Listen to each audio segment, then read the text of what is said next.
Bing bongy bong, bing bongy bong. This is Joe, the bearded historian. He'll tell you an interesting story. Be careful of his soldiers, they can be brats. This is Angel, she's an entity. She'll cause chaos and plant her hands at you.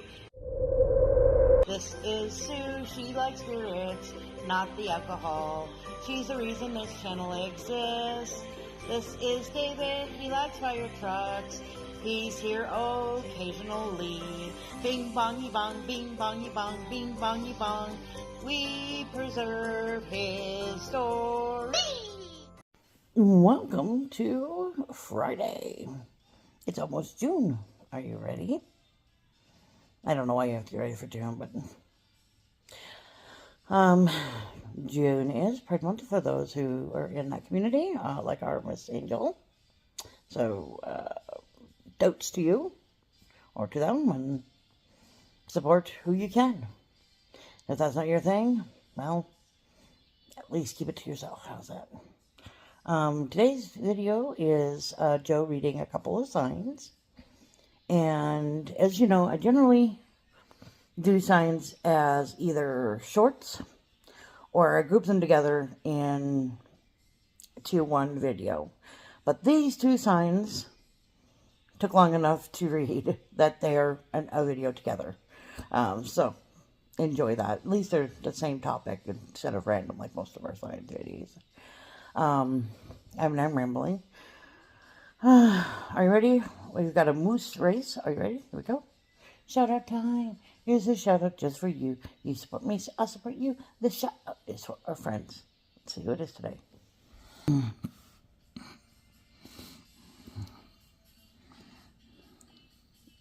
Oh, there she stole. I think there's Jamaican. Keep digging. I see Northern Woman. Hiking Ontario. Nacho Daily. It's hard to see the names. There's Trip. There's Blended. There's M&J. There's my Linda. There's Chronicle. There's Aline. There's Big Ben. There's Tuber. There's I. Let's see. Who else do we see? There's Voice. There's Darman. Let's see. There's Spectral.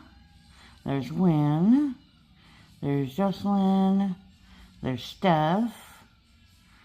Let's see. Who else? There's Vi. Let's see. There's John P. Looks like it's going to be John P. Hang on a minute. Alright, so this is Mr. John P. Very supportive guy. He does surfing, which I've not seen. Hikes I've seen. Detectorism.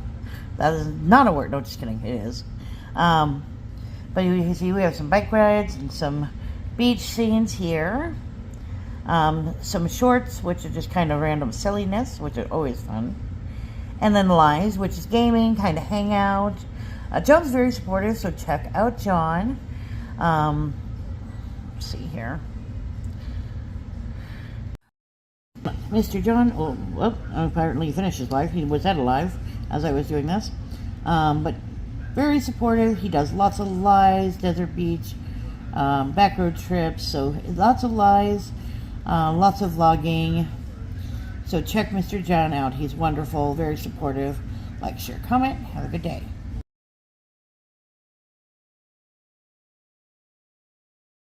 I got it lined up. All right. Well, on this vast plain between the Crow Butte and the White River, a grand council was held September 20th, 1875, my dad's birthday. He is not that old. By the Treaty of 1868, the government acknowledged the Black Hills and the other lands in the Dakota Territory belonged to the Lakota Indians. General George Custer's expedition in 1874 excited the public and started gold fever. Now, quick item to think is crazy is you think about the western United States. Okay, we had gold get discovered in California.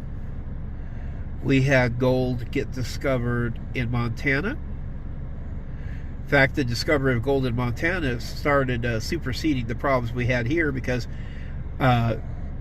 several tribes hated the fact that they were sending sidewheelers, steamers, up the Missouri River to the mining camps to drop off supplies and miners. So, here's our third location, the Black Hills. Now, again, Allison Commission, representing the United States government, met with Lakota leaders in an attempt to negotiate the purchase of the Black Hills. After days of unsuccessful discussion, the commission presented a written offer to purchase the Black Hills, which the chiefs refused to accept. This conference ended on September the 29th, so it took 9 days to get a no. In 1876, another commission headed by George Bennypenny met with the tribes separately to obtain signatures, and the Black Hills Treaty was approved by Congress on February 28, 1877. And that was the one I was talking about, where a lot of them have been questioning the signatures, if it was done legally, if it was, done to the point that they just walked up and said, here, sign this. Now, the other interesting item off of this, two other points in the history of the Black Hills came up. First of all, legal issues arose almost 100 years later. What? Because the tribes sued for ownership. They felt the land was taken illegally. They won in court. Now, what makes it interesting is that the U.S. government said, okay, you guys sued us in court. That's great. We'll give you this much money in settlement.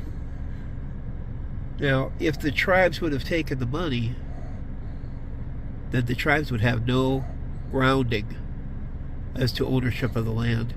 So the tribes declined the money. Oh. So now there's this big pocket of over $1 billion that's sitting out there. And they will not accept it. And at the same time, the government really isn't in a position to give the land over. Because the size, the fact that, that said Black Hills has been occupied for the last 100+ years. Cities have been built. Resources have been taken out. How do you erase 100 years worth of work in the Black Hills? Some people say that they should treat it like an autonomous state, a government. Which, the only problem I've got with that scenario is you look at my mom and dad who, live in Rapid City. Okay, they've lived in Rapid City for over 60 years. They bought the land from another family, and the question there is, okay, so you want to steal our property to satisfy the theft of your land. That seems kind of unfair, given that, they bought it from a Mickley family member, who in turn probably bought it from the city of Rapid City way back in the 1930s. So then it comes the question, do two wrongs make a right? I don't think so. At the same time, and it's the argument that I've had before, do you return the land completely to the state that it was before we showed up? I think Little House on the Prairie had an episode like that where they blew up every house in the town. And they said to the guy claiming that it was his town site, well, you own the land, you don't own the houses. So do you go out and level it out? And of course, the third thing is, when you're talking past transgressions versus the modern day issues, do you want to give it over to them as it would have been in 1868? And then you completely cut off all modern convenience. No power plants, no medicine, no food supplies. You say, okay, you want it restored to 1868? It's going back to 1868. And then you just, brush your hands and walk away. I've heard a lot of people say that the tribes are getting to that point where now that the buffalo are returning, that they can make that work. They seriously don't think they can hunt buffaloes again, do they? Yes, they do.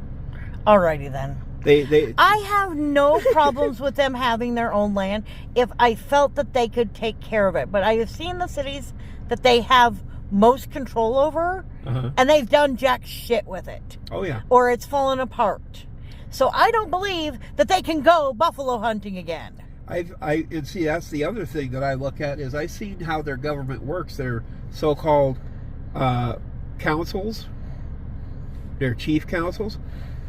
And I mean, around here, you see what happens when they have snowstorms, or the water stops working.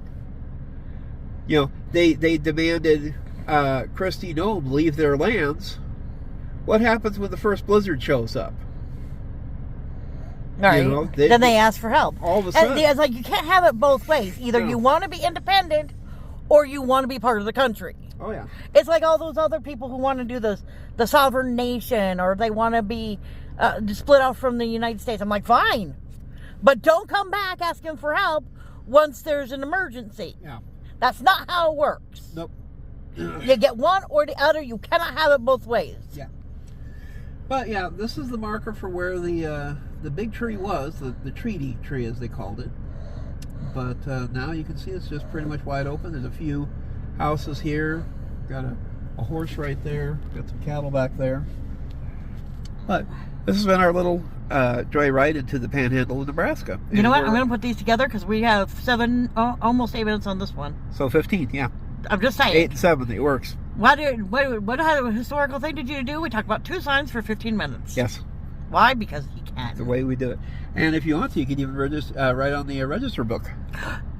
Registrations. So they knew we were here. Oh, documentation? Yes. Ooh. And we can say, this is where we were. Were we here? Am I here? No. No. Say goodbye. Bye-bye.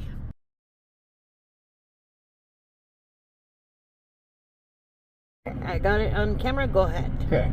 Well, this sign here reflects the council tree.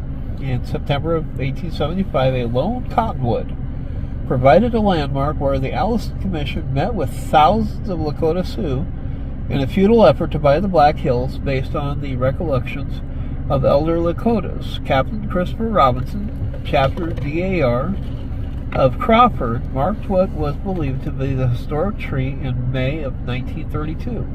This cottonwood, sometimes called the treaty tree, died in the 1970s and stood by a few hundred feet south of this marker, looking towards Crow Butte.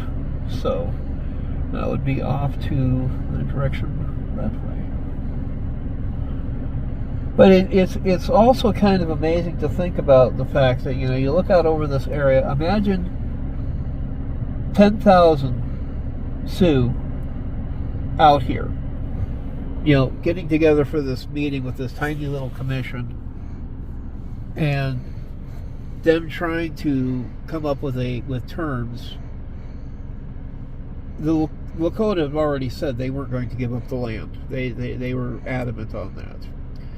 And of course, the United States government, had shown up, willing to make a money deal because, well, they knew that the Black Hills were slowly being overrun by miners illegally. They were trying to find a cheap way out, and the Lakota continued to resist.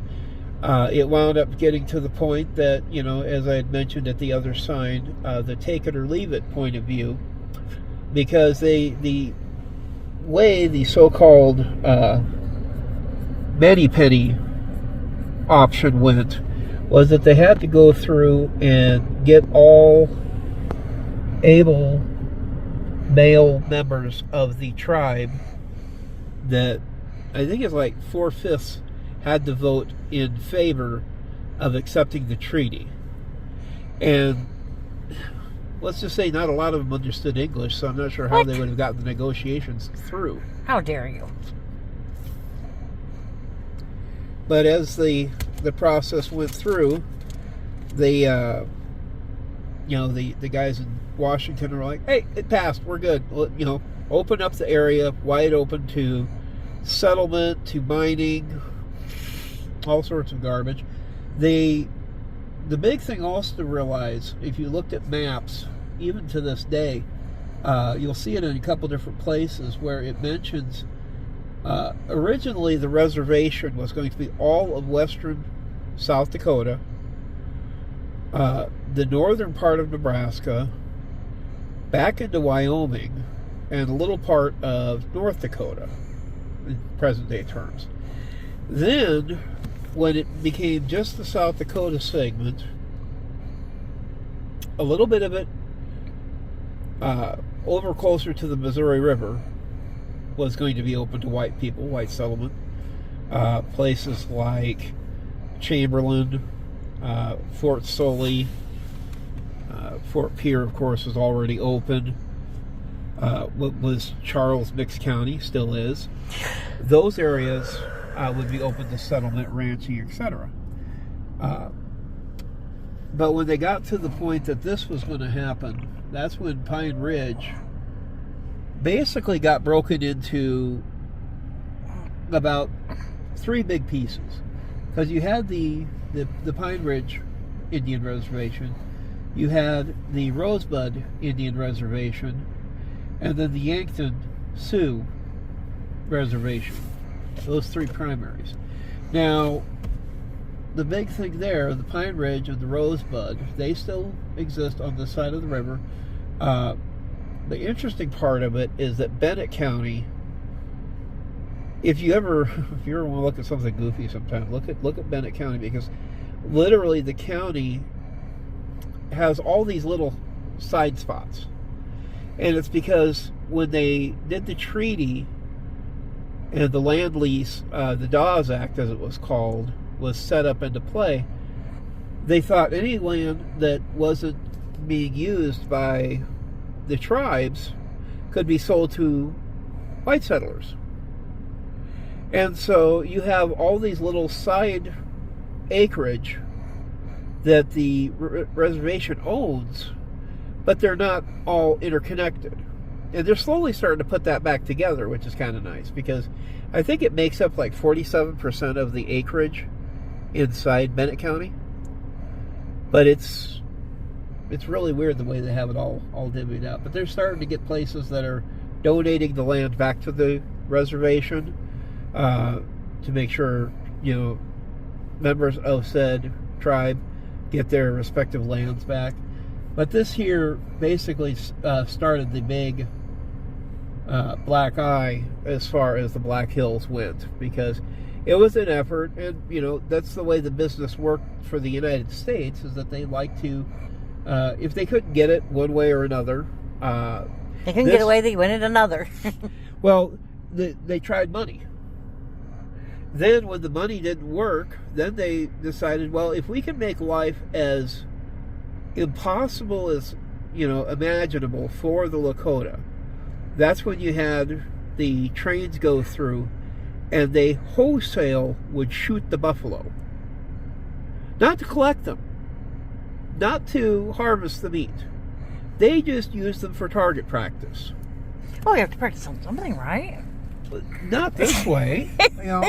And like they said, you'd see herds of 20,000 bison decimated just by the trains going through. And eventually the Lakota got to the point, and they were like, we're going to have to accept life on the reservation, because at least they'll give us food. They'll, supposedly give us supplies to live. But it was the start of the end. And so this was where the council tree. And yeah, again, 10,000 people out here. That had to have been a lot. It must have been crowded. Yeah. Even though it's a big empty space, but it must have been crowded. Yeah. But on we go. Excellent. Next stop.